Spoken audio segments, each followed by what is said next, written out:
Kita mengeksegesis Amsal 25. Amsal 25 ini ditulis oleh Raja Salomo. Kita tahu hal ini dari ayat pertama. Inilah juga Amsal-Amsal Salomo yang dikumpulkan pegawai-pegawai Hizkia, Raja Yehuda. Artinya, Salomo menulis Amsal ini sekitar abad ke-10 sebelum Masehi. Sekitar 250 tahun kemudian, pada zaman Raja Hizkia, kurang lebih 715 sampai dengan 686 sebelum Masehi, para ahli kitab kerajaan mengumpulkan kembali naskah-naskah Salomo yang sebelumnya belum dimasukkan ke dalam kitab Amsal. Ini menunjukkan bahwa firman Tuhan dipelihara secara teliti lintas generasi. Bila kita melihat dari konteks historis, pada masa Hizkia, Yehuda sedang mengalami pembaruan rohani. Penyembahan berhala dibersihkan, Taurat dipelajari kembali, hikmat Salomo dihargai sebagai pedoman hidup bangsa. Karena itulah pasal 25 sampai 29 adalah edisi kedua kitab Amsal.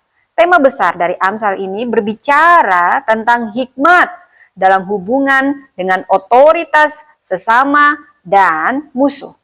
Salomo menunjukkan bahwa orang berhikmat bukan hanya pandai berpikir, tapi tahu mengendalikan diri, tahu menjaga perkataan, tahu menghormati pemimpin, dan membalas kejahatan dengan kebaikan.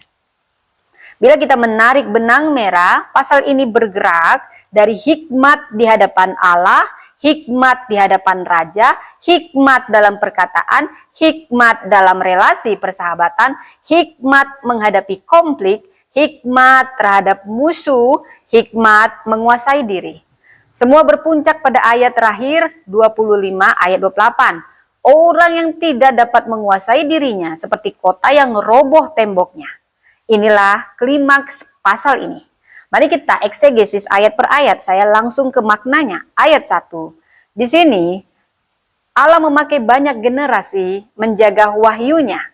Wariskan firman kepada generasi berikutnya. Ayat 2. Kemuliaan Allah ialah merahasiakan sesuatu. Ini mengandung kata yang penting. Bila kita mengambil bahasa Ibraninya satar, menyembunyikan. Allah tidak menyembunyikan karena pelit, tetapi supaya manusia mencarinya. Sedangkan kemuliaan raja ialah menyelidiki. Pemimpin harus mencari kebenaran sebelum mengambil keputusan. Orang berhikmat senang belajar. Langit tinggi, bumi dalam ayat 3. Ini menggambarkan hati raja yang sulit dipahami. Pemimpin memikul banyak beban yang tidak diketahui rakyatnya. Ayat 4. Buang kotoran dari perak, perak harus dimurnikan. Begitu pula karakter. Allah memurnikan hidup kita. Ayat 5. Singkirkan orang fasik dari hadapan raja. Pemimpin butuh penasehat yang benar. Lingkungan menentukan arah kepemimpinan. Ayat 6-7. Jangan meninggikan diri di hadapan raja. Ini dasar yang dikutip Yesus di Lukas 14. Punya prinsip. Lebih baik dipromosikan daripada mempromosikan diri. Ayat 8, jangan tergesa membawa perkara ke pengadilan. Hikmat menghindari konflik yang tidak perlu. Ayat 9-10, selesaikan masalah secara pribadi. Jangan buka rahasia orang lain. Ini juga yang diajarkan Yesus di Matius 18. Ayat 11, perkataan tepat waktu. Buah apel emas dalam pinggan perak, artinya kata-kata memiliki nilai yang sangat mahal. Satu kalimat mengubah hidup seseorang. Ayat 12, teguran orang bijaksana seperti anting emas. Orang bijak menghargai koreksi. Ayat 13, utusan yang setia seperti kesejukan salju saat panen. Kesetiaan membawa kesegaran. Ayat 14, orang yang membanggakan pemberian palsu seperti awan tanpa hujan, janji kosong, pasti mengecewakan. Ayat 15, kesabaran dapat melunakkan penguasa, perkataan lembut menghancurkan kekerasan, kelembutan lebih kuat daripada kemarahan. Ayat 16, menemukan madu jangan berlebihan. Maknanya, sesuatu yang baik pun akan menjadi buruk bila berlebihan. Ayat 17. Jangan terlalu sering mengunjungi tetangga. Hikmat menjaga batasan. Hubungan membutuhkan ruang. Ayat 18. Kesaksian palsu diibaratkan gada, pedang, panah tajam. Fitnah membunuh. Ayat 19. Percaya kepada orang tidak setia itu seperti gigi patah, tidak dapat diandalkan. Ayat 20. Bernyanyi kepada orang berduka seperti mencabut pakaian sangat dingin. Saat dingin. Empati itu lebih penting daripada kata-kata. Ayat 21-22. Jika musuh lapar, beri makan. Jika haus, beri minum. Paulus juga mengutip ayat ini dalam Roma 12 yang bermakna bara api di atas kepala, kemungkinan besar adalah rasa malu yang membawa pertobatan. Ayat 23. Angin utara membawa hujan. Lidah fitnah membawa kemarahan. Perkataan mempunyai konsekuensi. Ayat 24. Lebih baik tinggal di soto rumah daripada dengan istri yang suka bertengkar. Rumah besar tanpa damai tidak memberi sukacita. Ayat 25. Kabar baik dari negeri jauh, seperti air dingin bagi orang haus. Kabar baik memberi pengharapan. Ayat 26. Orang benar yang menyerah kepada orang fasik diibaratkan mata air keruh. Kesaksian yang rusak mencemarkan banyak orang. Ayat 27. Makan madu terlalu banyak tidak baik. Demikian pula mengejar kemuliaan diri. Kerendahan hati adalah hikmat.